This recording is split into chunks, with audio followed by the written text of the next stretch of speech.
سرزمین کربلا میں ورود عمر بن سعد روز سوم محرم۔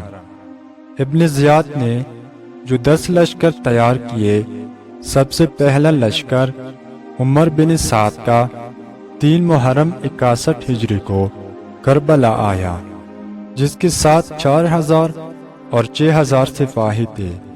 اسی کا پہلا علم تھا اور فرات کے کنارے اپنا ڈیرہ جمایا۔ عمر بن سعد سے پہلے حر بن یزید ریاحی کربلا میں موجود تھا، اور اس نے ہی امام علیہ السلام کو اس خشک اور بے آب و گیاہ صحرا میں اترنے پر مجبور کیا تھا۔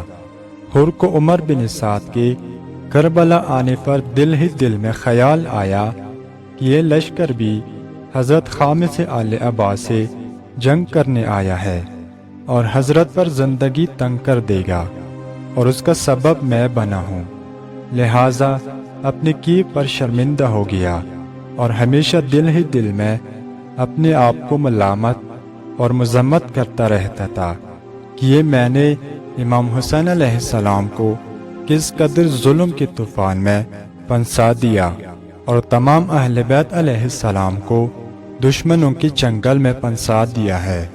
اس لیے یہ حال معلوم کرنے کے لیے کہ ابھی جو لشکر آیا ہے امام علیہ السلام سے جنگ کرنے آیا ہے یا ویسے آیا ہے، دکھی دل اور پریشان حالت میں اٹھا اور ابن سعد کے پاس آیا، سلام کیا۔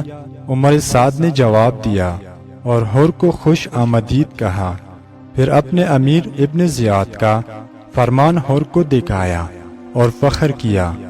جناب حر نے جب عمر بن سعد کو جنگ کے لیے تیار دیکھا تو بہت پرملال اور شکستہ دل ہو گئے اور پریشانی میں اضافہ ہو گیا، لیکن خاموش رہے اور اپنے آپ کو سنبھالے رکھا، اس انتظار میں کہ یہ بات کہاں تک پہنچتی ہے۔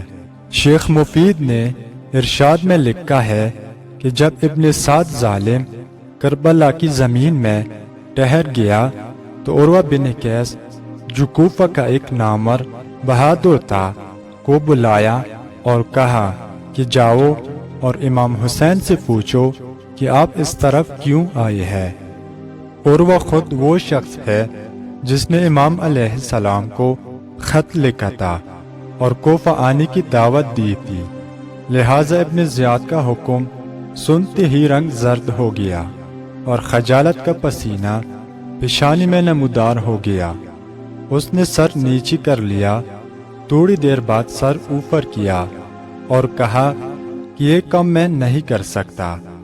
جب ابن سعد نے دیکھا کہ یہ عروہ امام حسین علیہ السلام کے پاس جانے سے انکار کر رہا ہے تو لشکریوں کی طرف منہ کر کے کہا کہ تم میں سے ایک شخص جائے اور امام حسین علیہ السلام سے پوچھ کر آئے کہ اس طرف کیوں آئے ہو۔ کسی سپاہی نے جواب نہ دیا، کیونکہ ان میں سے اکثریت نے امام علیہ السلام کی خدمت میں خط لکھے تھے اور دعوت دی تھی، اس لیے سب سر نیچے کیے کھڑے تھے۔ بالآخر کثیر بن عبداللہ جو بہادر، شجاع، بے باک، نیز بے حد بد اخلاق اور بے حیا تھا، اٹھا اور کہا کہ جب کوئی نہیں جاتا تو میں حسین کے پاس جاتا ہوں، اور اگر تو حکم کرے تو اس کو قتل بھی کر دوں گا۔ ابن سعد کو اس کی بے حیائی اور بے شرمی سے اپنی بے حیائی بھول گئی اور کہا کہ قتل نہیں چاہتا، صرف یہ پوچھنا ہے کہ ان دیار میں کیسے آئے ہو۔ کثیر بن عبداللہ خیمہ سے اس حال میں نکلا کہ تلوار کمر سے لٹکائی ہوئی تھی، اور وہ بڑے تکبر اور غرور سے امام علیہ السلام کے خیام کی طرف روانہ ہوا۔ جب امام حسین علیہ السلام کے خیمہ کے قریب پہنچا تو بآواز بلند نعرہ لگایا، اے حسین، اے حسین۔ حضرت نے یہ آواز سنی اور اپنے اصحاب سے پوچھا کہ یہ بے ادب کون ہے جو اس طریقے سے آواز دے رہا ہے؟ ابو ثمامہ ساعدی امام علیہ السلام کے خیمہ کا پہرے دار تھا۔ وہ آگے بڑھا اور اس کو پہچان کر واپس امام عالی مقام کی خدمت میں آ کر عرض کیا کہ میں قربان ہو جاؤں، یہ روئے زمین کا بدترین شخص آپ کی طرف آیا ہے، جو پاگل، بے باک، گستاخ اور بد زبان ہے۔ اس کا نام کثیر بن عبداللہ شعبی ہے۔ حضرت نے فرمایا کہ اس سے پوچھا کہ کیا چاہتا ہے۔ ابو ثمامہ جلدی سے اس شخص کے پاس گئے اور کہا کہ کیا چاہتے ہو؟ اس نے کہا کہ میں چاہتا ہوں کہ اس خیمے میں داخل ہوں۔ امام کے خیمے کی طرف اشارہ کیا۔ ابو ثمامہ نے فرمایا بہت اچھا، لیکن تم اسلحہ کے ساتھ اندر داخل نہیں ہو سکتے، اسلحہ اتار کر باہر رکھ دو، پھر اندر جا سکتے ہو۔